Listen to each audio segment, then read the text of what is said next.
오신 하나님 주시는 은혜와 평강이 성도님 여러분들 삶에 충만하기를 바랍니다. 오늘 나오신 여러분 반갑고요. 우리 지역의 목사님들도 오신 것 같고 또 여러분 처음 보시는 분들이 있을 것 같은데 조지아텍에서 일하시는 장성순 교수님, 제가 한 20년 전에 만난 것 같아요. 장 교수님 서울대학교 공대 다니실 때 제가 학교 한기연이라는 그 학생 기독 모임에 가서 강의한 적이 있는데 기억하시고 최근에 연결이 됐어요. 오늘 애틀랜타에서 방문해 주셨습니다. 잠시 일어나시면 환영할까요? 반갑습니다, 장 교수님. 예. 또 우리 김주영 자매 저 뒤에 앉아 있는 제가 시카고에서 같이 신앙생활 하던 자매입니다. 제가 목회할 때요, 1년에 한 번씩 기도 축제라는 걸 했습니다. 사실은 다른 교회가 특별 기도회 이런 거 하는데 제가 특별이라는 말을 별로 안 좋아해서 기도 축제를 했는데 그때 아마 제가 기억에는 그래요, 그죠? 우리 주영 자매가 처음으로 이제 시카고에 학교로 왔는데 교회를 안 다니는 자매였어요. 근데 룸메이트 언니가 새벽기도를 데려왔어요. 이거 주일 예배도 아니고 새벽기도를 데려오는 게 쉽겠습니까? 새벽기도 한번 나왔는데, 근데 이 자매가 그 다음날에 또 오고, 그 다음날에 또 오고, 개근을 하는 거예요. 정말 놀라운 일이죠? 하나님 하신 일입니다. 그래서 우리 교회에서 세례도 받고, 찬양팀 아주 열심히 섬기고요. 정말 참 귀한 자매로 신실하게 잘 자라나고 있고, 지금 시카고에서 공부하다가 에모리로 옮겼죠? 예, 박사과정 지금 잘 공부하고 있습니다. 김주영 자매, 우리 축복 박수 한번 할까요? 예. 그래서 이 하나님 말씀 전하고 사는 것은 저에게는 참 감사하고 보람 있는 일입니다. 하나님 말씀에 씨를 뿌린다는 것이 하나님이 어떻게 쓰실지 모르거든요. 오늘 우리 찬양 멋지게 해준 이 청년들도 아마 이 중에 한 10년이나 20년 후에 어디 가서 제가 그날 크리스탈 교회에서 목사님 설교 들었습니다 라고 말할 청년이 있을 것 같아요. 그래서 하나님께서 청년들의 앞날을 지키시고 함께 하시며 믿음으로 성장시키시기를 원하십니다 하는 박수 한번 할까요? 감사합니다. 예. 미국이 이라크와 두 번째 전쟁할 때의 일입니다. 병사들이 전쟁은 하지만 민간인들하고 관계를 잘 유지해야 되겠다 하는 마음들이 강했던 것 같습니다. 그래서 그 마을을 좀 도우려고 노력들을 많이 했어요. 사실은 미국 군인들이 이제 휴머니테리안 에이드, 그러니까 뭐 이렇게 구호물자 같은 걸 가지고 종교 지도자를 만나서 전달하기 위해서 이라크 마을을 방문했습니다. 그런데 마을에 갔는데 무장한 군인들이 도우러 갔지만 이게 이라크와 전쟁 중이니까 편할 수 없는 관계입니다. 그래서 마을 사람들이 미군 병사들을 보고요, 한두 마디씩 악담도 하고 아이들이 막 놀리기도 하고 막 그랬습니다. 사람들의 분위기가 술렁이기 시작하는 거예요. 여러분, 수백 명이 이 수십 명을 둘러쌌습니다. 미군들도 기분이 상했습니다. 근데 문제는 이 미군들은 수십 명밖에 안 되지만 중화기가 있어요. 포도 있고 총도 있고. 당황하니까 이 총에 손이 가는 거예요. 그때 지휘관이었던 크리스토퍼라는 중령이 메가폰을 들고 군인들에게 정렬하라고 말합니다. 총을 들고 한쪽 무릎을 꿇으라. 무슨 자세죠? 군대 갔다 오신 분들. 앉았어 자세입니다. 아주 긴장된 순간에 이제 명령을 내립니다. 총구를 바닥으로 향해라. 그리고 파이널 오더, 최종 명령을 내린다. 그리고 한 말이요, 스마일 이랬대요. 최종 명령이 스마일이었습니다. 그러니까 병사들이 스마일 하라니까 미소를 짓고, 어떤 병사들은 어이가 없어서 웃고요, 어떤 병사들은 재미있어서 킥킥거리고 막 웃었어요. 이 사람들이 웃으니까 저 성난 군중들도 하나 둘씩 표정이 풀리더니 웃기 시작합니다. 그래서 웃음 바다가 되고요, 안전하게 도움을 주고 희생 없이 빠져나올 수 있었다는 보도가 2006년 NPR 라디오에서 보도된 적이 있습니다. 오늘 성경에 그런 장면이 나옵니다. 만나면 결코 편할 수 없는 사람들. 사마리아 여인, 유대인 남자의 만남입니다. 여러분, 이 둘이 우물가에 앉아서 편하게 자기의 이야기를 하는 것은요, 당시 사람들이 상상하기 힘든 그림이었습니다. 유대인들은 사마리아인들을 싫어했습니다. 인간관계는 늘 상대적이었어요. 사마리아인들이라고 유대인들을 좋아했을 리가 없습니다. 서로 보지 않으려 합니다. 그래서 대부분의 유대인들은요, 사마리아 땅을 밟는 것조차 싫어했습니다. 예루살렘에서 갈릴리로 갈 때에 어떻게 가는가 하면요, 돌아서 가요. 여러분, 한국 같으면 제가 지금 전주 사는데 전주에서 서울 갈 때 충청도 땅을 통과하지 않고 갈 수 있어요, 없어요? 갈 수 있어요, 없어요? 있죠. 예, 우리 목사님이시죠. 물론 없을 것 같은데 있습니다. 동쪽으로 쭉 가서 강원도로 해가지고 이렇게 돌아가면 충청도 땅을 안 밟고 갈 수가 있어요. 근데 얼마나 힘듭니까? 차를 몰고 가고 힘들 텐데 걸어간다 생각할 때에 사마리아 땅을 밟지 않고 돌아서 갔다라고 사람들이 다 그랬다고 한다면요, 얼마나 싫었으면 그랬을까라고 하는, 우리 상상할 수 있습니다. 혹 마주쳐도 모른 척하고 애써 피하려는 사이입니다. 그리고 이 사마리아 여인은요, 사실은 자기 동네 사람들도 만나기 싫어하는 사람인 것 같습니다. 어떻게 알 수 있는가 하면 시간이 제6시라 그랬습니다. 성경들의 사건의 대부분은요, 시간이 기록되어 있지 않습니다. 여러분, 그렇지 않습니까? 예수님이 무슨 병자를 고치셨다, 시간 기록되어 있나요? 대부분 사건은 시간이 안 나와요. 근데 성경을 기록하면서 시간이 몇 시라는 것을 기록했다라고 하는 것은 거기에 의도가 있다고 봐야 됩니다. 유대인들의 시간은 해 뜰 때 시작합니다. 아마 요한복음도 그런 똑같은 것 같아요. 새벽 6시에 시작하면요, 제6시라 그러면 몇 시입니까? 낮 12시, 정오, 미드데이입니다. 더운 시간입니다. 제가 시카고 있다가 아틀란타 오니까 기온을 보니까 공항에서 나오는데요, 95도. 어떻게 사십니까, 여러분? 근데 뭐 그 정도도 아니고요. 굉장히 사막 기후에 더워서 밖에 나가지를 않아요. 여러분, 지금도 스페인이나 지중해 쪽 가면요, 시에스타라는 게 있습니다. 이렇게 한 2시간 그냥 낮잠 자고 노는 거예요, 사람들이. 이 지역도 그랬습니다. 그래서 물을 뜨러 오는 것은 대부분 다 아침 일찍이나 저녁 늦게 오는 거지. 여러분, 직장에서도 쉬는데 여인들이 물 뜨러 그 시간에 올 리가 없는, 그래서 이 우물가가 한산한 그런 시간입니다. 길에도 아무도 없어요. 그런데 모두가 집에서 쉬는 시간에 뜨거운 땡볕에 마치 물을 훔치러 온 사람처럼 살금살금 오는 것을 보면 이 여인의 마음 상태를 보여주는 것일 것 같아요. 사람을 만나기 싫은 거예요. 무슨 상처가 있는지 무슨 부끄러움이 있는지는 모르지만 사람들을 만나는 것 자체가 부담스러운, 아니 사람들이 저기서 무슨 말을 해도 내 말 하는가? 무슨 말 하지? 그런 눈길 자체가 아주 힘들게 느껴지는 그런 마음이었을 것 같습니다. 그런데 지금 대화가 이루어집니다. 유대인 남자와 이 여인의 인생에 단 한 번도 경험해 보지 못한 깊은 대화, 마음을 오픈하는 일이 이루어지는 거예요. 여러분, 저는 이게 기적이라고 생각합니다. 우리가 기적 그러면요, 주로 육체적이고 금전적이고 물질적인 피지컬한 이런 게 있어야 우리가 기적이라고 합니다. 예를 들면 그런 거죠. 아픈 환자가 병이 낫는 것. 그런데 그것만 기적입니까?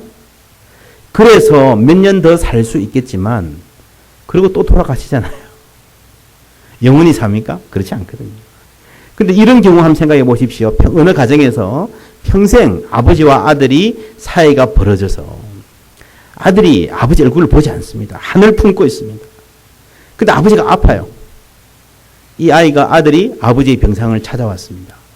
그 병상에서 평생 처음으로 마음을 열고 대화하고 깊은 대화를 나누고 아들의 삶이 변화하고요. 아버지 죄송합니다. 아버지 사랑합니다. 얘야 나를 용서해다오. 화해가 이루어졌습니다. 그렇게 며칠 더 앓으시다가 돌아가셨어요. 이거는 기적 아닙니까? 여러분이 아버지면 어느 쪽을 택하시겠습니까? 아들과 원수된 채로 몇 년을 더 사는 거 그게 기적입니까? 아니면 돌아가시기 전에라도 아들과 화해하는 게 더 기적입니까? 이거는요, 가치관의 차이입니다. 나는 어쨌든 돈이 많아지는 것, 그게 축복이고, 어쨌든 몇 년 더 사는 게 기적이라 생각하는 사람, 좋아요. 그러나 여러분, 제가 보기에는 꽤 많은 분들이 지금 곧 죽어도, 정말 소중한 사람과의 화해가 이루어진다면, 2시간이라도 1시간이라도 마음 터놓고 이야기할 수 있다면, 그게 기적이 아닐까. 그렇게 생각하는 사람들도 세상에 있으리라고 생각을 합니다. 슬라이드 보여주시겠습니까? 이게 지거 쾌드라고 하는 독일의 어떤 목회자가 그리신 그림입니다. 사마리아 여인 그림입니다. 거울이 없던 시대예요. 그러니까 이 여인 입장에서는 옛날에는 거울이 없으면 집에 청동 거울 같은 건 아주 부잣집에만 있었기 때문에 자기 집에 거울이 없으면요, 어쩌면 물이 귀한 이 나라에서는 하루에 한 번 물 들어오는 그 시간이 자기의 얼굴이 어떻게 생겼나를 들여다보는 유일한 시간이었을 거예요. 아마도 이 물 들어와서 우물 속에 물에 자신을 비추어 보고, 나는 누군가? 나는 지금 인생을 어떻게 살고 있나? 라고 하는 생각에 잠기는 그런 시간이었을 수도 있을 것 같습니다. 그런데 이 그림을 보면요, 참 재밌어요. 안에 누가 다른 사람이 있잖아요. 그죠? 누구 같아요? 이 여인이 있고 그 옆에 누가 다른 사람이 있잖아요. 누구 같아요? 예, 예수님 같아요. 이분 예수님을 그린 거예요. 그러니까 한 사람이 자기의 마음 깊은 곳을 비추어 보는 그 자리에 자기만 있는 게 아니고 예수님이 이미 들어와 계시더라는 거죠. 자기의 마음을 이미 알고 계시더라는 거죠. 여러분, 잠언에 그런 말이 나옵니다. 사람의 생각은 깊은 물과 같지만 슬기로운 사람은 그것을 길어낸다.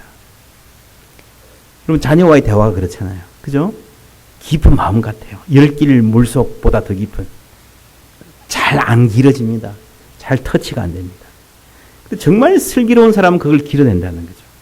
오늘 예수님이 이 여인의 마음을 터치하고 그 생각을 길어내고 마음을 서로 오픈했습니다. 여러분, 이것이 예수님에게뿐만 아니라 예수님 믿는 모든 사람에게도 가능하다는 게 성경의 증언이고 복음입니다. 어제 우리가 그랬잖아요. 그죠? 나를 믿는 자는 그 배에서 뭐가요? 생수의 강이 흘러나리라. 그 생수의 강은 어디서 흘러나온다 그랬습니까? 예수님에게서.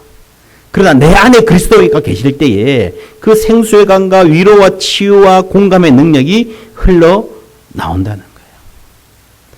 그 예수님은 나를 믿는 사람은 내가 한 일을 할 것이요 나보다 더한 일도 하리라 하였습니다. 이런 기적이 우리의 삶에서 저는 믿습니다. 일어난다고. 제가 목회하는 동안에 2010년인가요? 저희 교회에 어떤 젊은 부부가 결혼을 했는데요. 쌍둥이를 임신했습니다. 쌍둥이 임신 한 25주쯤 돼가지고 병원에 진단을 받으러 갔는데, 야, 너 왜 이렇게 있었냐? 그러더라는 거예요. 지금 애가 나오려고 그런다는 거예요. 25주째예요. 어떻게 해요? 그래서 이제 큰 병원으로 가봐라. 그래, 아빠한테 전화를 걸었어요. 애 아빠한테. 내 아빠가 차를 몰고 막 앰뷸런스는 이렇게 가고, 차를 몰고 따라가는 거예요. 차를 몰고 좀 큰 병원에 들어가다가 이 차가 다시 방향을 돌려 다른 데로 가는 거예요. 왜 그런가 봤더니 이 병원은 안 되고 더 큰 병원으로 가야 된다는 거예요. 여러분, 뒤에 따라가서 아빠가 얼마나 놀랬겠습니까? 그래가지고 입원시켜가지고요, 막 무슨 억제제 마치고 뭐 온 교회가 기도하고 난리가 났었습니다. 그래서 한 일주일인가 버티고 26주째 둘이가 나왔습니다. 그때 둘이를 이렇게 아이를 인큐베이터에 넣어놓고 있는데, 제가 정말 신방을 가보니까 못 보겠더라고요. 정말 이 손가락이 철사 같아요, 철사. 그리고 이 아이가 뭐가 감염이 됐다 그래서 수술시키고요, 뭘 여기다가 뭘 꽂고 뭐 주사바늘 꽂고 하는데 정말 눈 뜨고는 못 볼. 온 교회가 매달려서 기도하고 해서 어떻게 하여튼 건강하게 지금까지 자라고 있습니다. 제가 이런 경험이 있었기 때문에 정말 눈에 딱 꽂히는 기사가 있었습니다. 그걸 제가 쉐어하려고 합니다. 그 다음 슬라이드 보시면요. 이거는 1995년에 10월 17일 날 매사추세츠 메모리얼 병원에서 일어났던 일입니다. 쌍둥이가 태어났어요. 예정보다 12주간 빨리 태어났습니다. 3달 정도나 빨리 태어났던 아이들이죠. 우측 아이가, 저쪽에 있는 아이가 카일이고요. 좌측 아이가 브리엘입니다. 둘 다 태어날 때에 1kg 밖에 안 되는 조그만 조산아였다라고 합니다. 그런데 이 쌍둥이 중 한 아이가, 이쪽에 있는 아이가 심장이 너무 큰 결함이 있어서 정상적으로 작동을 하지 않은 거예요. 의사들이 진단한 결과 이 아이는 포기해야 되겠습니다. 둘 다를 각각 인큐베이터에서 양육을 받았는데 그 이후에 이 카이리는 굉장히 잘 그런 대로 자랐는데 브리엘은 계속해서 상태가 나빠졌습니다. 어떻게 뭐 다르게 손을 써볼 방법이 없는 거예요. 그래서 이들을 안타깝게 보던 19년 경력의 어떤 간호사가 게일 캐스페리안이라는 간호사가요. 이런 느낌을 이야기해요. 이 죽어가는 아이가 자기한테 무슨 말을 하려고 하는 것 같으라는 거예요. 그러면서 드는 생각이 과거 옛날에 유럽에서 실시해오던 미수가 치료법이 생각나면서 이런 제안을 했습니다. 이 아픈 아이를 지금 따로 인큐베이터에 있는데 건강한 쌍둥이 아이와 함께 인큐베이터에 넣으면 어떨까? 그걸 제안을 했어요. 왜냐하면 엄마 뱃속에서 함께 있었잖아요. 떼놓으니까 얘들이 외로울 거다. 같이 한번 넣어보자. 이러니까 의사들이 난색을 표합니다. 왜요? 교과서에 안 나오잖아요. 교과서에 안 나오는 거 하기 힘든 거예요, 전문가들은. 그리고 고민하다가, 이렇게 엄마의 동의를 얻어서, 이렇게 두 아이를 같은 인큐베이터에 한번 넣어봤습니다. 그게 이 사진입니다. 이때가 생후 한 달 정도 됐던 때라고 합니다. 그런데 놀라운 일이 일어났어요. 이 건강한 아기가 아픈 아이한테 손을 뻗어가지고 이렇게 허그를 해주는 거예요. 이렇게. 누가 시킨다고 하겠습니까? 그런데 조금 후에 정말 아무런 메디컬 익스플레이네이션 할 수 있는 이유도 없이요. 이 아픈 아기 브리엘의 심장이 안정을 되찾고 혈압이 정상으로 돌아왔답니다. 그 다음엔 체온이 제자리로 돌아왔습니다. 얼마 안 있어서 아픈 아기의 심장, 혈압, 체온 모두가 거의 정상으로 돌아온 거예요. 그래서 간호사들이 이 기계가 고장난 줄 알았대요. 이럴 리가 없다고. 그만큼 이게 기적이었다는 거예요. 그 다음 사진 보시면요. 그래서 rescuing hug. 그래서 의사들이 이걸 보고 너무 기뻐가지고 이런 제목을 붙여서 이제 사람들에게 나누어 줬고 지역 신문에 보던 내용이 바로 이런 내용입니다. 지금 인터넷 찾아보시면 그 스토리를 들으실 수가 있습니다. 그 이후로 이 쌍둥이 신생아들을 이제 한 인큐베이터에 눕히는 방식이 병원들이 시도하는 병원들이 있다고 해요. 이 아이는 지금도 무럭무럭 잘 자라고 있답니다. 이거 놀랍지 않습니까? 저는 그렇게 해석합니다. 이 아기들에게 있는 능력, 이 생명의 능력은요, 이 사랑의 능력은 하나님의 형상으로 창조된 모든 인간들에게 있는 능력이에요. 우리 모두가 그냥 목사님이 아니고 장로님이 아니어도요, 특별한 영적 은사를 받은 사람이 아니어도 사실은 우리 모든 인간이 누구에겐가 위로가 될 수 있고 소망을 줄 수 있고요, 삶의 활기를 줄 수 있는 사람인 줄 믿습니다. 우리 모두가 하나님 믿으면요, 하나님 안에서 메마른 곳에 샘물 나게 할 수 있는 은총의 통로가 될 수 있는 사람인 줄 믿습니다. 오늘은 그런 이야기를 좀 하려고 해요. 우리가 가정생활에서, 교회생활에서 우리가 다 위로와 소망의 사람이 될 수 있는데 그렇게 하려면 어떻게 해야 되는가? 예수님께 배워보는 시간을 갖도록 하겠습니다. 첫째로, 그 다음 슬라이드 부탁합니다. 첫째로 같이 읽어볼까요? 시작. 함께하는 시간을 소중히 여기십시오. 말씀 요한복음 4장 제가 한번 읽어볼게요. 6절. 거기 또 야곱의 우물이 있더라. 예수께서 길 가시다가 피곤하여 우물 곁에 그대로 앉으시니 때가 6시쯤 되었더라. 사마리아 여자 한 사람이 물을 기르러 왔음에 예수께서 물을 좀 달라 하시니 이는 제자들이 먹을 것을 사러 그 동네에 들어갔음이르라.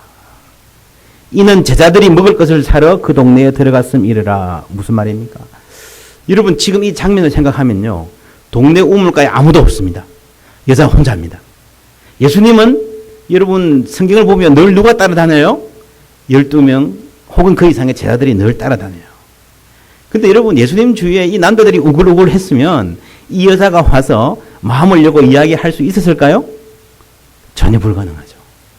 예수님 혼자 계신 시간이었기 때문에 가능한 거예요. 그렇지 않습니까? 정말 여러분 성경 읽어보시면 예수님은 기도할 시간 제외하면 혼자 계신 시간이 전혀 없었어요. 그렇게 보면 정말 확률적으로 일어나기 힘든 이 여자도 혼자 왔고 예수님도 혼자 와서 계신 정말 일어나기 힘든 일이 지금 일어나는 거예요. 어떻게 이게 가능했을까요? 저는 그렇게 생각해요. 예수님이 이 대화에 방해가 되니까 제자들을 따로 일부러 보내신 것 같아요. 그러면서 이 여인 한 사람을 위한 시간을 만드신 거예요. 여러분 사람과 사람 사이에 진실한 관계가 이어지려면요.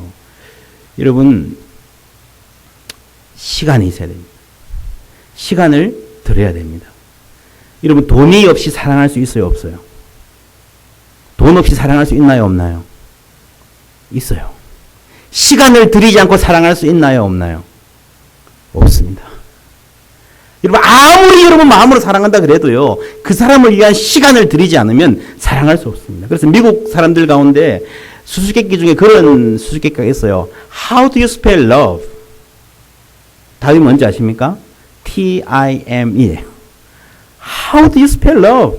사랑을 어떻게 써죠? T-I-M-E. 그게 사랑이라는 거예요. 여러분 시간을 줘야. 여러분 하나님 사랑하십니까? 하나님께 시간을 들이셔야 돼요. 여러분 자녀를 사랑하십니까? 자녀에게 시간을 들이셔야 됩니다. 현대 가정의 가장 큰 문제잖아요. 자녀와 부모가 대화하는 시간이 뭐 평균 한국도 그래요. 미국도 그래요. 뭐 30분밖에 안 됩니다. 제가 미국 와서 식당 가보니까요. 가족들이 이렇게 식당에 식사하러 왔어요. 근데 전부 다 셀폰 보고 이야기하지 않고 셀폰 보고 있는 거예요. 그냥. 그 함께한 시간이 아닙니다. 시간이 없으면 사랑하지 않는 거예요. 시간을 주지 않고는 사랑하지 않는 겁니다. 어떤 아이가 친구 집에 놀러 갔어요. 미국에 그런 집 많잖아요. 가니까 게임기, 포켓볼, 운동장, 수영장 다 있어요. 그 집에서 하룻밤 슬립 오버 하면서 파티합니다. 아빠가 데려다 주고 데리러 이제 가는 거예요.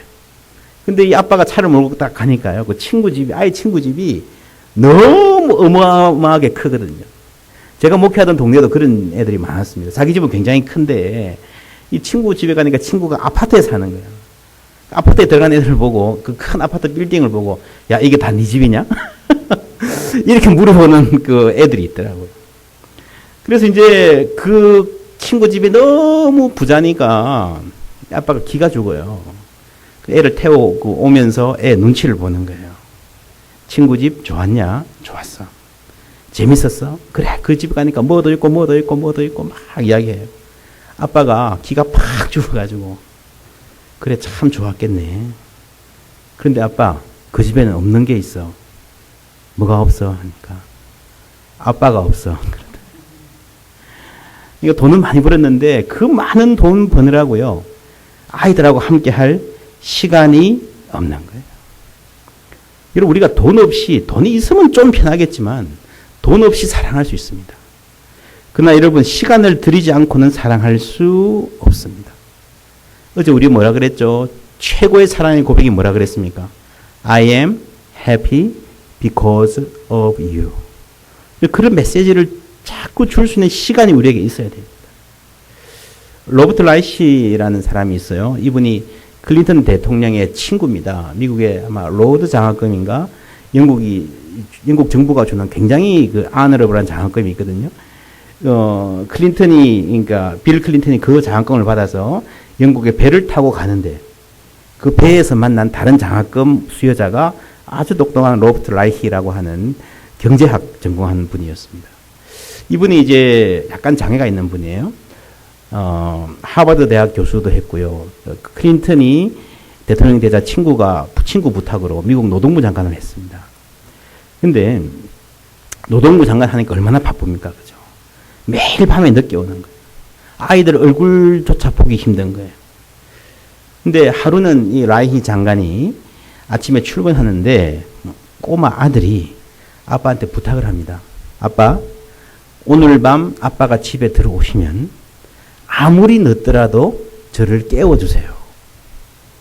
왜? 네, 제가 자고 있더라도 아빠가 집에 있는지 없는지 알고 자고 싶어요. 그렇게 이야기를 하더라고요. 이렇게 짤막한 대화를 나눈 후에 서둘러 출근합니다. 그날 출근해가지고 이분이 장관직을 사임을 해요. 그리고 그냥 다시 교수직을 맡으면서 아들 곁으로 돌아갔습니다. 이 사건이 당시에 여러분 신문 찾아보시면요, 미국에 엄청난 논란을 불러일으켰습니다. 한쪽에서는 가정을 중요시하는 훌륭한 아빠, 한쪽에서는 그래도 노동부 장관, 미국의 경제가 얼마나 중요한데 비난도 하고요. 어쨌거나 이 본인의 선택입니다. 그만큼 시리어스하고 중요하다는 거예요. 그 다음 슬라이드 보여주시면 이분입니다. 로버트 라이히 The Future of Success, 성공의 미래라는 책을 썼습니다. 이 책의 요지가 그래요. 현대인들, 미국인들, 특별히 잘 나가는 사람들, 열심히 일하는데, 그래 돈을 많이 버는데 경제적으로 풍요해질수록 점점 더 바빠져가지고요. 사실상 사는 것은 노예처럼 산다는 거죠. 아이들하고 대화 한번 할 시간 없이 노예처럼 산다는 거죠. 그래서 한국의 말로는 이거는 부유한 노예들이라는 제목으로 번역이 되었습니다. 여러분 어떻게 사십니까? 예수님은 성경을 보면 굉장히 바쁘셨던 분이셨습니다. 그렇죠? 식사할 겨를도 없으심이라. 어떤 집에 있으니까 온 동네가 그 집에 다 모였다 그랬어요. 그래서 예수님 인생에서 여러분 손님이 아무도 없는 조용한 시간을 내는 것은 참으로 힘든 일이었어요. 최소한 12명의 보디가드 같이 따라다니는 이 애들은요, 늘 있었어요. 그런데 모든 그 자빈을 다 물리치시고 예수님이 이 여인 한 사람을 위한 시간을 일부러 만드셨지 않습니까? 예수님도 무슨 신비한 능력으로 사람을 무장해제시킨 게 아니고요. 한 사람의 인격과 시간을, 리듬을 조정하면서 마음을 오픈할 수 있도록 시간을 투자를 하신 거예요. 여러분 진실한 관계를 원하시면 함께하는 시간을 소중히 여기시기를 바랍니다. 두 번째, 다음 슬라이드 보시면 읽어볼까요? 두 번째, 시작. 듣는 마음을 훈련하십시오. 여러분 대인관계에 나는 문제가 있다. 사람들과 자꾸 관계가 삐걱거린다 라고 생각하는 사람들 중에 많은 분들은 자신이 말을 잘 못하기 때문에 그렇다고 생각을 합니다. 근데 여러분 그렇지 않습니다. 인간관계의 문제의 대부분은요, 내가 말을 잘 못해서가 아니라 잘 듣지 못해서 그렇습니다. 여러분 사람들은 대부분 다 자기 말 잘하는 사람보다 잘 들어주는 사람 좋아합니다. 말 잘하는 사람 보면 여러분 뭐라고 생각합니까? 잘났네. 그러죠. 내 말을 들어주는 사람이 고마운 사람인 거예요. 특별히 이런 이민사회에서는 그런 것 같아요. 말 들어줄 사람이 필요합니다. 듣기 전에 대답하는 것은 어리석고 부끄러운 일이다. 자문의 말씀입니다. 어리석은 사람은 이해하려 하지 않고 자신의 견해를 떠벌리는 것을 좋아한다. 여러분, 그래서 저는 목회하면서요, 그런 말 참 자주 했습니다. 구역장 임명할 때에 다들, 여러분, 저는 성경도 잘 모르고요, 잘 못 가르치고요, 말도 잘 못해요. 이런 말들 합니다. 그러면, 당신이 구역장 적격이요. 그래요. 구역장은 말을 못할수록 좋습니다. 여러분 아십니까? 말 잘하는 사람 구역장 시켜놓으면 자꾸 자기가 가르치려고 그래요. 교회가 이렇게 예배로 다 드릴 때 목사의 말씀 듣고 하는데 구역장 가서 또 구역장 설교 들어야 되겠습니까? 그렇지 않아요. 이런 구역이든 사랑방이든 모이면요, 이렇게 들어주는 사람들이 필요합니다. 거기서 하나님이 터치하시는 거예요. 여러분 가정도 마찬가지예요. 한국 부모들, 제가 한국 부모들 이야기 자꾸 해서 죄송하지만 제 경험이 그래요. 옆에 한국 부모님들 보면요, 아빠들이 기분 좋으면 가자! 그래서 외식 자주 하잖아요. 근데 아이들 외식하는 거 싫어합니다. 여러분 아십니까? I have no appetite. 한마디로 그냥 쫙 잘라버리는 애들 많죠. 왜 그런지 아십니까? 많은 한국 아빠들이요, 이렇게 외식 기껏 비싼 거 사주고 거기 가서 잔소리 하잖아요. 너 왜 그러냐 그러고. 아이들 그거 정말 싫어합니다. 부부 사이에도 마찬가지예요. 대화가 없습니다. 여러분 대화라는 거는요. 제가 어제도 말했잖아요. 내가 상대방의 말을 들을 생각이 조금도 없이 아무리 오래 이야기해도 대화가 아닙니다. 많은 부부들이 그래요. 상대방의 말을 듣지 않습니다. 듣는 것도 어떻게 듣는가 하면은 어떤 부분에서 약점을 잡아서 자르고 끼어들어서 그죠? 공격할 포인트를 잡으려고 듣는 척하는 거죠. 그게 듣는 게 아닙니다. 어떤 분이 이런 책을 썼습니다. 제가 한 대목 읽어볼게요. 들어보십시오.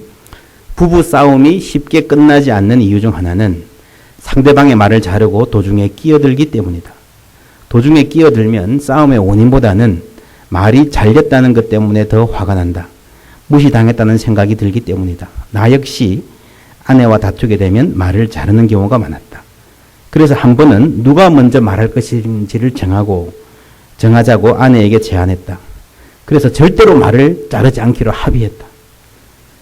우리는 조용한 카페로 자리를 옮겼다.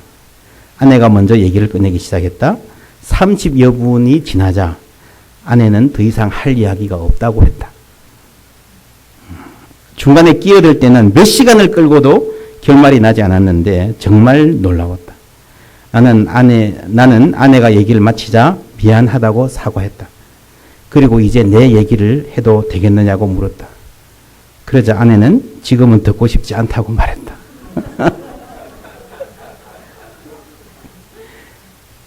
오케이. 그날 이후 우리가 그 문제를 다시 거론하지 않았다. 아니 할 필요가 없었다. 아내는 하고 싶은 말을 다 한 것으로 기분이 풀렸고 나는 아내에 대해 이해하지 못한 부분이 많았다는 사실을 깨달았기 때문이다. 여러분 듣는 거는요. 상대방의 마음을 받아들일 여유를 갖는다는 겁니다. 어제 그랬죠? 내 속에 내가 너무나 많아. 당신의 쉴 자리 없네. 이거 어떻게 이걸 벗어나요? 출발이 그겁니다. 들어주는 거예요. 들어주는 거. 요한복음 4장 16절 한번 읽어보십시다. 16, 17, 18 다 같이 읽어볼게요. 성경 보시고 시작. 이르시되 가서 내 남편을 불러오라. 여자가 대답하여 이르되 나는 남편이 없나이다. 예수께서 이르시되 내가 남편이 없다 하는 말이 옳도다. 너에게 남편 5이 있었고 지금 있는 자도 내 남편이 아니니 내 말이 참되도다. 옛날에 미국 교회에 그런 농담이 있습니다. 옛날에는 이렇게 무슨 말을 급히 전할 때 전보 쳤잖아요. 전보. 기억하십니까? 전보 칠 때에 뭐 축하합니다. 길게 쓰면 돈이 많이 글자당 돈이 차지가 돼요. 그러니까 약자로 쳐요. 약자로.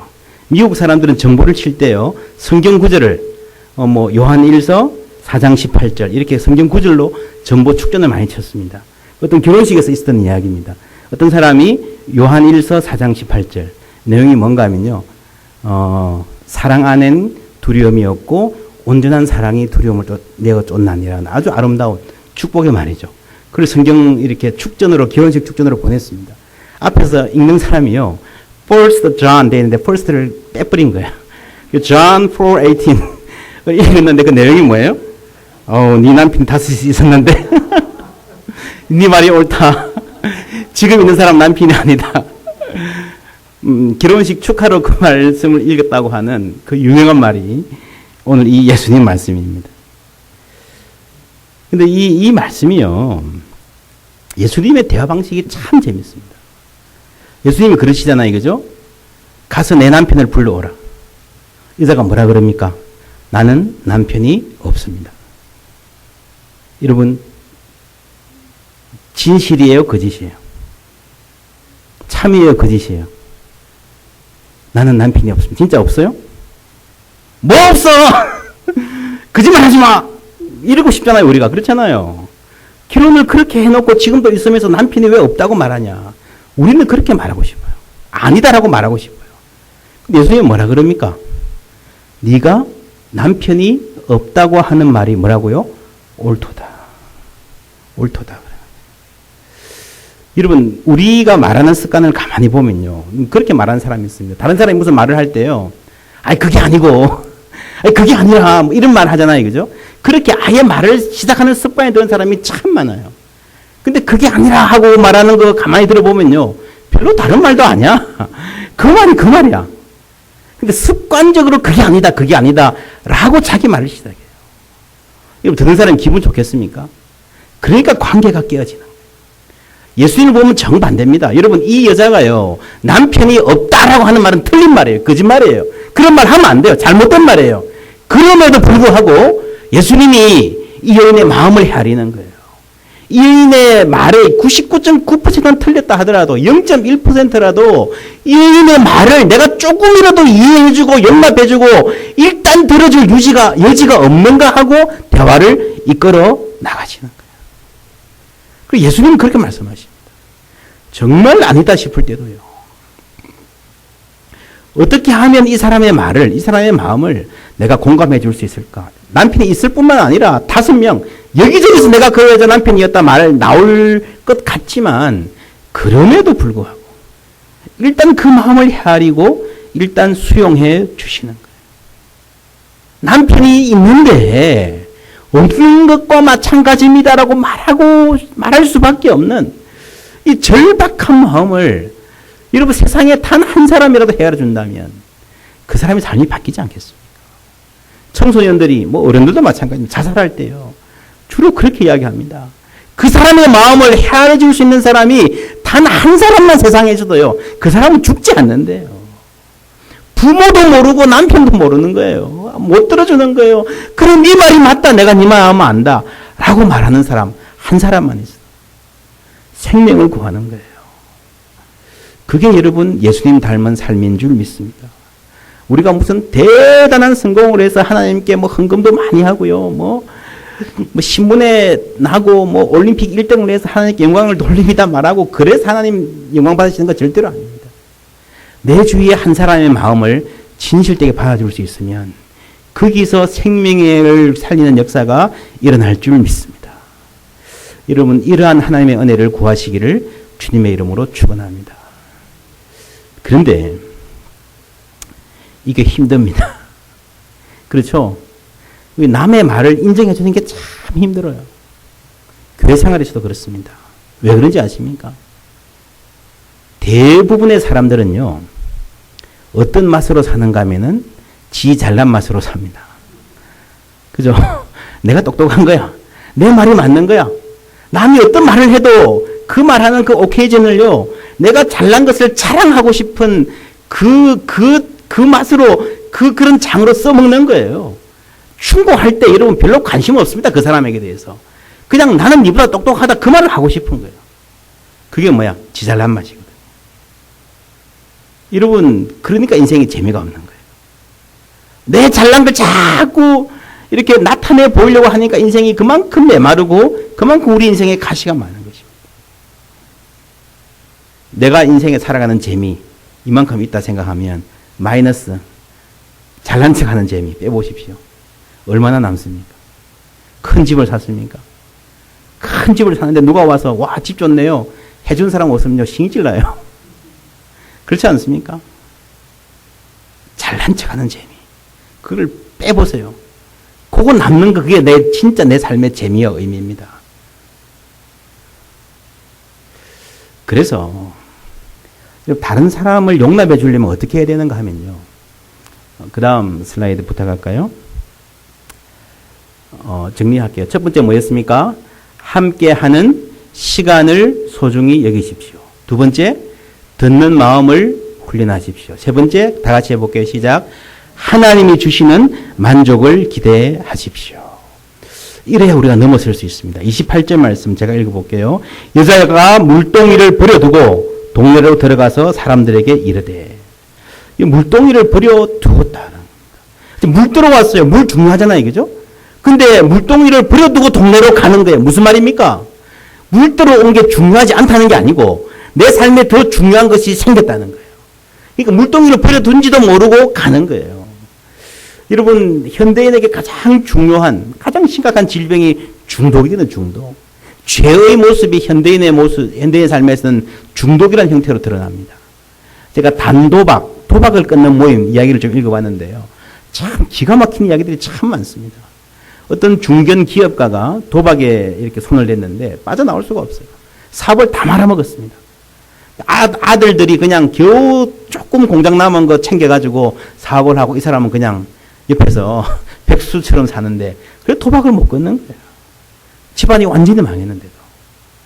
한국에 사는데 딸이 미국에서 결혼하는 날이 됐어요. 다 출발하고 짐 싸서 미국 비행기 타러 가는 길에 아빠가요. 내가 몸이 너무 안 좋아서 못 가겠다. 가족들한테 그래요.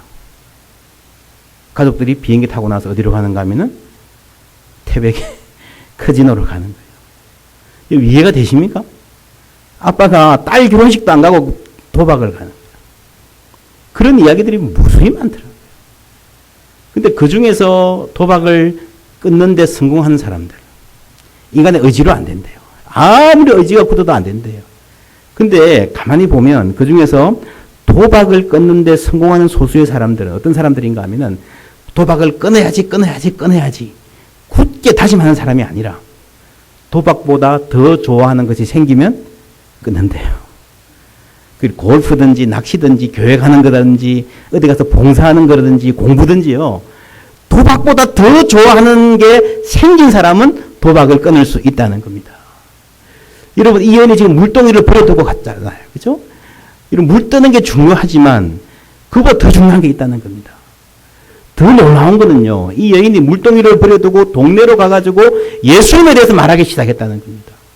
물동이와 함께 자신의 수치감도 버려두고 열등감도 버려둔 줄 믿습니다.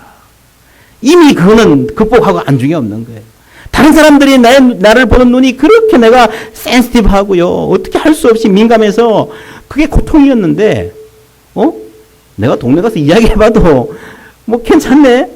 갑자기 자기를 깨닫게 되는 겁니다. 여러분 인간은 바뀔 수 있음을 믿습니다. 하나님의 은혜가 바꿀 수 없는 사람은 아무도 없습니다. 어제 그랬잖아요. 사람의 중심에 뭐가 있다고요? 비어있다 그랬거든요.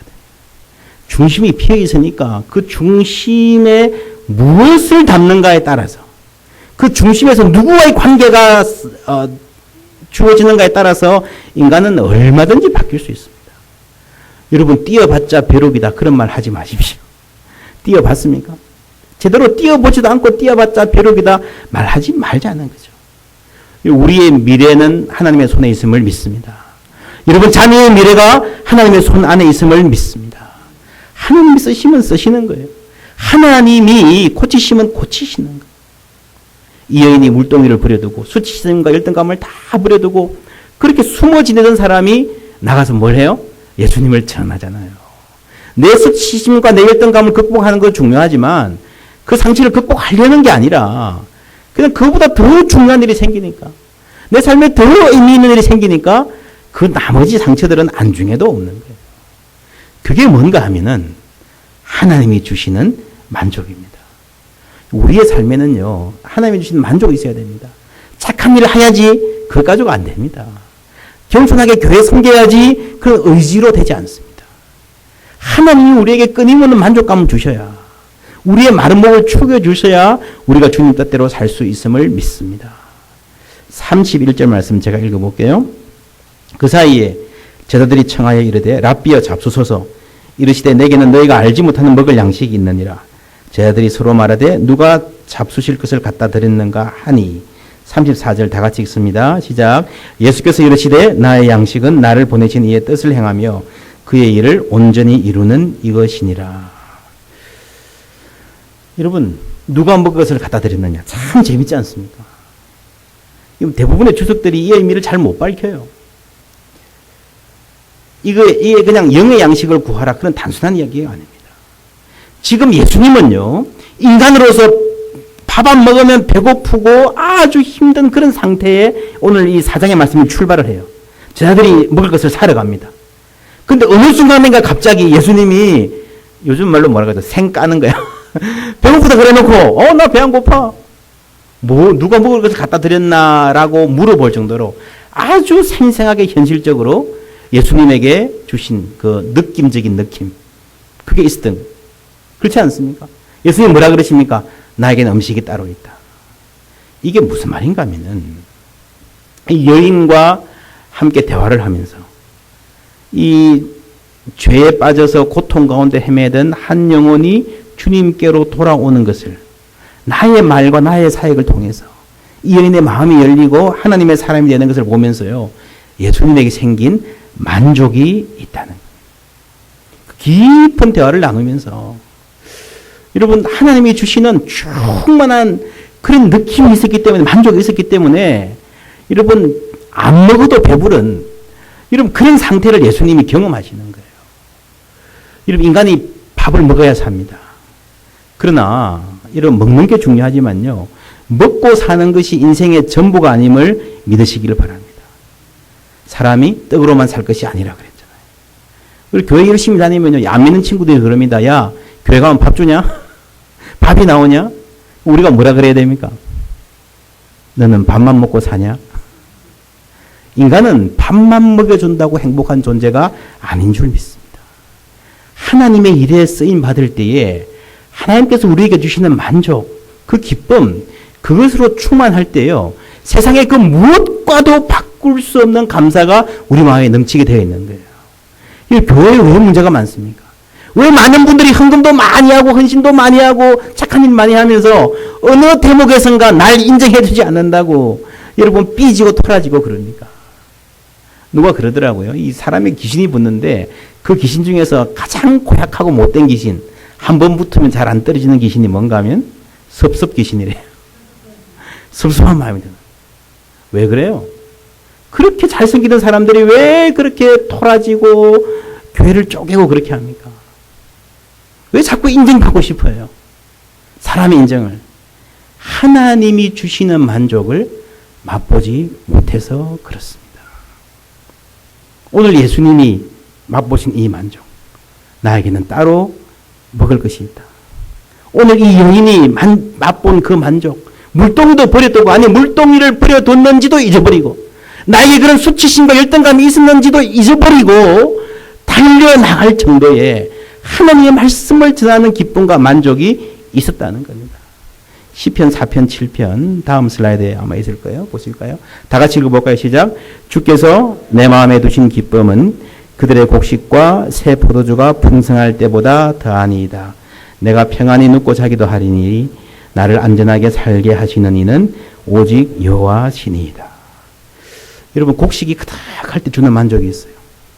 내 집값이 오르고 연봉이 오르고 프로모션 되고 통장에 돈이 자꾸 쌓일 때에 주는 만족이 있어요. 그런 만족하고 하나님이 주시는 만족이 비교할 수 없다는 겁니다. 여러분, 아이들이 공부도 잘하고 칭찬 듣고 여러분 좋은 대학 가고 그것도 만족이지만 여러분 그것을 뛰어넘는 기쁨이 우리 그리스도인들의 삶에는 있다는 겁니다. 그 다음 말씀 시편 107편 9절 말씀, 예, 다 같이 읽어볼게요. 시작. 그가 사모하는 영혼에게 만족을 주시며 줄인 영혼에게 좋은 것으로 채워주심이로다. 아멘. 여러분, 인간은 줄인 육체를 먹이는 것만으로 살 수가 없습니다. 줄인 영혼을 만족시키는 하나님을 구하는 크리스탈 교회 되시기를 주님의 이름으로 축원합니다. 그 만족과 기쁨이 넘칠 때에 여러분 우리에게서 생수의 강이 흘러나와서 여러분 다른 사람을 치유하는 그런 능력의 사역을 감당할 수 있게 되는 겁니다. 여러분, 미국의 크리스찬 상담가 중에서 레리 크랩이라는 분이 있습니다. 이분이 뭐 기론 건축가 뭐 이런 책들 아주 한국에도 많이 번역이 됐고요. 근데 이분이 쓴 책 중에 커넥팅이라는 책이 있습니다. 제가 아주 좋아하는 책인데 이 책 첫 부분에서 자신의 경험을 이야기합니다. 오랫동안 아주 유명한 크리스찬 강사였어요. 호텔에서 크리스찬 상담, 가족관계 세미나 하는데요. 막 열정적으로 강의하는데 사람들이 아주 강의에 몰입해서 잘 듣고 오늘 여러분처럼 즉석에서 막 간증도 하고 얼마나 좋은지 몰라요. 너무너무 행복한 시간을 보냈습니다. 그렇게 강의를 마치고 나오는데 열심히 말하고 나오면 배가 고프잖아요. 그래서 이분이 레스토랑 가서 차 한잔 하면서 간단한 스낵 먹는 것을 참 인조이하는 시간인데 그러려고 엘리베이터를 탔습니다. 근데 같이 있는 친구 교수가 레스토랑으로 내려가는 버튼이 아니라 객실로 올라가는 버튼을 누르는 거예요. 그러면서 할 이야기가 있다. 그러는 거예요.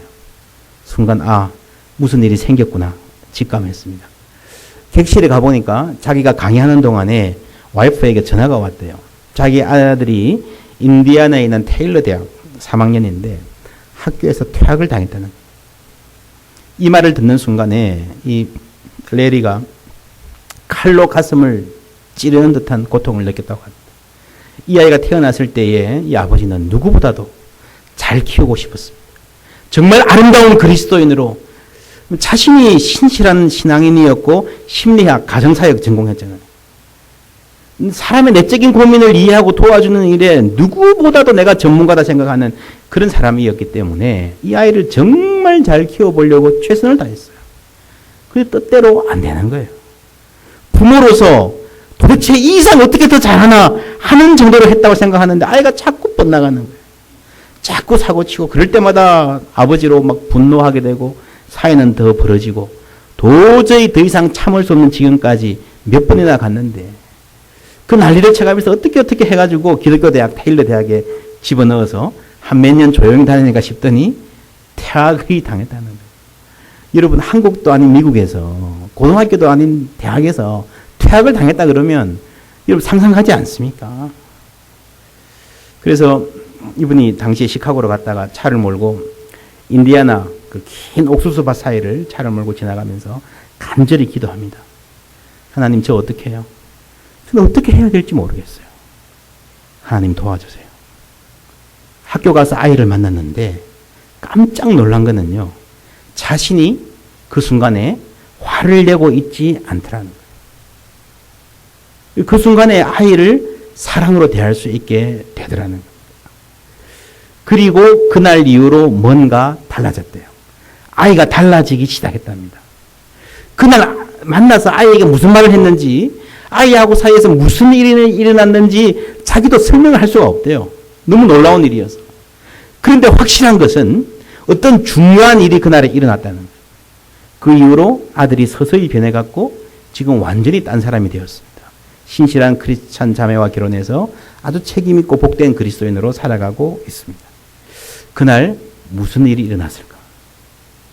이분이 이런 말을 씁니다. 내가 잘 모르겠다. 그 다음 슬라이드 보시면요. 제가 영어로 그대로 옮겼습니다. But one thing I do know. 내가 그날 무슨 일이 일어났는지 어떻게 그랬는지 잘 모르겠는데 But one thing I do know.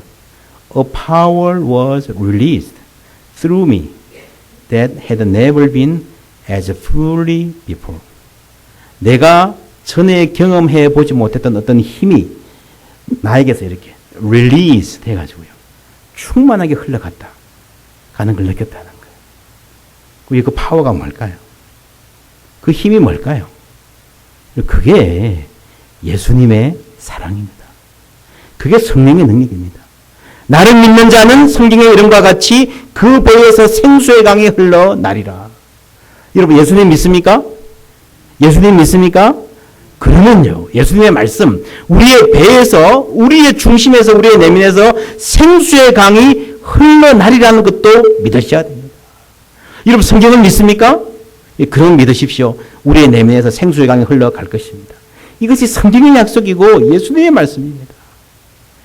그런데 나는 왜 안 되는가?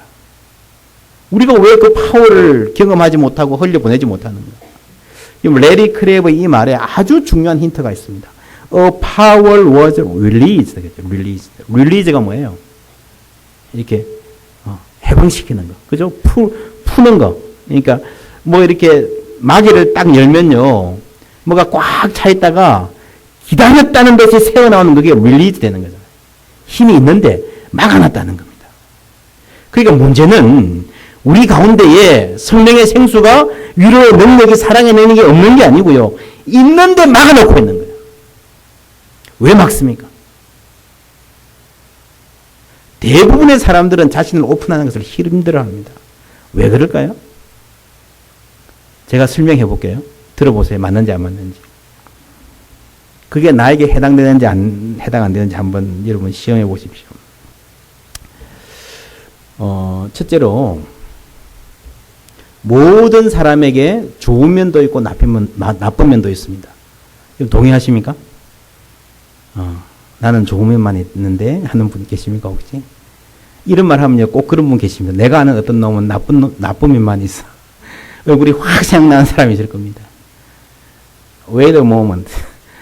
조금만 생각해 보세요. 그 사람도 좋은 면이 조금은 있겠죠? 그렇죠?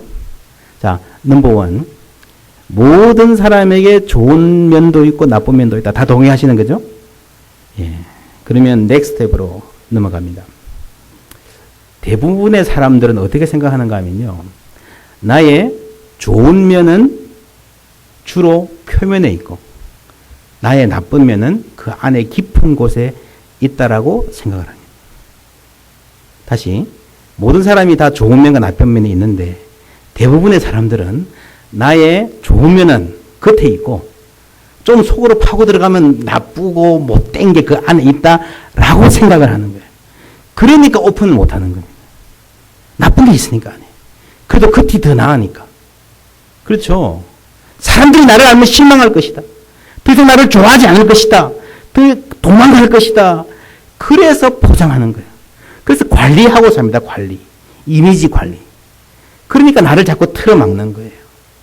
대부분의 인간관계와 처세술은요. 사실은 포장술입니다. 포장술. 이런 포장하는데 얼마나 많은 공을 들이고 사십니까? 물건을 샀어요. 100불짜리예요. 하나는 둘 다 100불의 원가인데 하나는 포장하는데 10%를 썼고 하나는 포장하는데 50%를 썼습니다. 어느 물건이 더 부실하겠습니까? 포장하는데 비용을 많이 지출한 물건이 훨씬 부실한 거예요. 이런 우리 인생의 가장 위대한 진리는요. 우리는 한정된 자원을 가지고 산다는 겁니다. 우리 돈이든 시간이든 관심이든요. 아무리 돈이 많아도 아무리 시간이 많아도 한정되어 있습니다. 어디에 쓰는가가 은혜예요. 여러분 내가 자꾸 나에게 나와 있는 얼마 안 되는 그 여력들을요. 포장하는데 많이 쓴다면요. 그 사람은 결코 행복할 수가 없습니다. 많은 사람들이요. 사실은 냉정하게 생각해 보면 행복하게 사는 것보다 행복한 것처럼 보이는데 더 신경을 많이 써요. 많은 젊은이들의 결혼이 늦어지는 이유가요. 좋은 배우자 만나는 것보다 결혼 잘했다 소리 듣고 싶은데 마음을 쓰기 때문에 그렇습니다.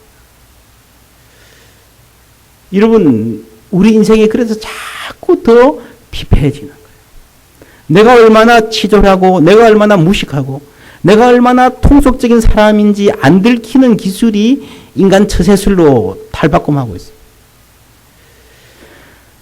여러분 이런 삶에는 또 다른 문제가 있습니다. 자꾸 막다 보니 나쁜 것도 막히지만 좋은 것도 막히는 거예요. 그렇죠? 그래서 우리 삶에 사랑의 능력이 나타나지 않는 겁니다. 여러분 그래서 어릴 때 가장 좋지 않은 경험이에요. 뭔가 하면 눈치밥 먹고 사는 거예요. 눈치 보고 사는 거. 여러분 사람은 좀 자유롭게 크는 게 좋습니다. 너무 조심하고 어른들의 눈길에 사람들의 평판에 너무 조심하고 살면요. 실수는 안 해요. 매력이 없어요. 인간이 갖는 본래적인 매력이 다 사라지는 거예요. 그리고 그 포장에 성공하는 사람 정말 깔끔해서 절대 빈틈을 보이지 않는 그런 사람이 더 위험한 사람입니다. 여러분 주위에 보세요. 정말 펄펙해 보이는 사람이 좋아요? 좀 허술하고 그런 사람이 좋습니까? 잘 생각해 보세요. 그리고 또 문제가 있는데 사람이 막는다고 하지만 완벽하게 막을 수가 없어요. 그렇죠? 가끔씩 새어나옵니다. 그게. 아무리 잘 막아도. 근데 가끔씩 새어나오면 좋은 게 새어나올까요? 나쁜 게 새어나올까요? 잘하시네요. 막다가 실패해서 가끔씩 새어나오는 것은 주로 나쁜 점입니다. 그래서 여러분 화낼 때 뭐라 그럽니까? 참을 만큼 참았다 그러잖아요. 그 말이에요. 그럼 저쪽에서 뭐라 그래요? 그럴 줄 몰랐는데 실망했다 그러잖아요. 너 겉모습은 그럴듯하지만 속은 그런 사람이지? 그런 말이에요. 그게 바로 자기에 대한 말이에요. 그리고 이게 가끔씩 새어나오는 이 독가스가 주로 누구에게 영향을 미치는가 하면요. 가까운 사람들이에요. 가족들, 배우자, 자녀들. 그래서 세상에서 가장 힘든 관계가 가족들의 관계예요. 존경받는 사장님, 존경받는 목사님 되는 것보다 존경받는 아빠 되는 게 훨씬 더 힘든 거예요. 사모한테 존경받는 게 더 힘든 거예요. 여러분 그런 사람 많습니다. 세상에 나가면 참 나이스하고 좋은 사람인데 저도 목회하면서 몇 번 속았어요.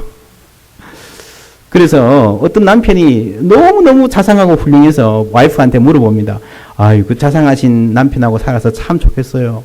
그래요. 그럼 뭐라 그럽니까? 뭐라 그러죠? 아, 여기도 똑같네요. 살아보세요. 살아보세요. 밖에서는 너무 나이스하고 좋은 사람인데 여러분 이게 완벽하게 자신을 포장할 수 없는 거예요. 우리가 왜 이런 두려움 가운데 사로잡혀 사는가? 왜 이런 열등감이 불안이 우리를 괴롭히는가? 우리 안에 성령의 능력이 있음에도 사랑의 능력이 있음에도 그걸 릴리즈하지 못하는가? 왜 나는 그렇게 노력해도 잘 안 되는가? 여러분 이것은 쉬운 문제가 아닙니다. 굉장히 중요한 문제입니다. 뭔가 하면요. 내 안에 있는 어떤 나쁜 것에 대한 두려움이에요. 괜히 이런 게 아닙니다. 왜 그런가 하면요. 우리 인간은 모두 죄인이기 때문입니다. 당신 죄인이요. 그러면 우리가 부인해도요. 우리가 스스로 잘 알고 있습니다. 내가 죄인이고 내 속에 얼마나 악한 생각이 많은지 내가 얼마나 하찮은 사람인지 내 스스로 잘 알고 있는 거예요. 자꾸 숨기려고 하는 겁니다. 이거는 일정 부분 진리입니다. 우리 안에 우리가 그걸 감각적으로 아는 거예요. 우리가 죄인이라는 것을. 그런데 레리 크랩이 이 책에서 또 다른 중요한 얘기를 합니다. 그 다음 슬라이드 보시면요. The center of a forgiven person is not a sin. 사람의 마음의 중간에는 대부분 다 죄가 있는데 용서받은 사람의 마음은 다르다는 거죠. 죄가 있는 것이 아니라 neither is it psychological complexity. The center of a person is the capacity to connect. 그래서 대부분의 사람들의 마음의 중심에는 죄가 있고 그 죄에 대한 두려움이 있는데 예수를 진정으로 만나고 믿는 사람에게는 뭐가 있는가 하면 capacity to connect. 연결할 수 있는 능력이 있다는 거예요. 그래서 여러분 인간의 중심은 어제 말한 대로 비어 있는 것입니다. 나의 자리가 아니고요. 그거는 관계를 위한 자리입니다. 하나님을 사랑하고 이웃을 사랑할 수 있는 자리입니다. 그래서 여러분 인간의 모든 삶은요. 사실은 관계에 의해서 규정됩니다. 내가 누구를 만나고 누구를 사랑하고 누구와 영향을 주고받고 사는가에 따라서 인간이 삶이 규정이 된다는 거예요. 여러분 저와 여러분은 죄인입니다. 믿습니까?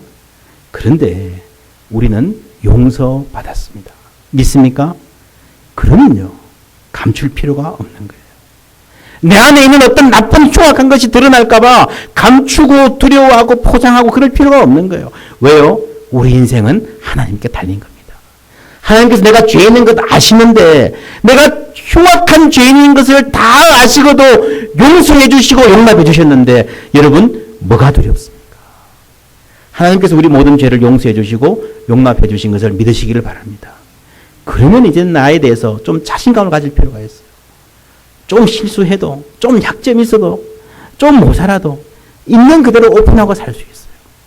그럴 때에 나의 그 허접함도 드러나겠지만 우리 속에 있는 아름다운 사랑의 능력 또한 드러나고 생수의 강이 우리를 통해서 흘러갈 줄 믿습니다.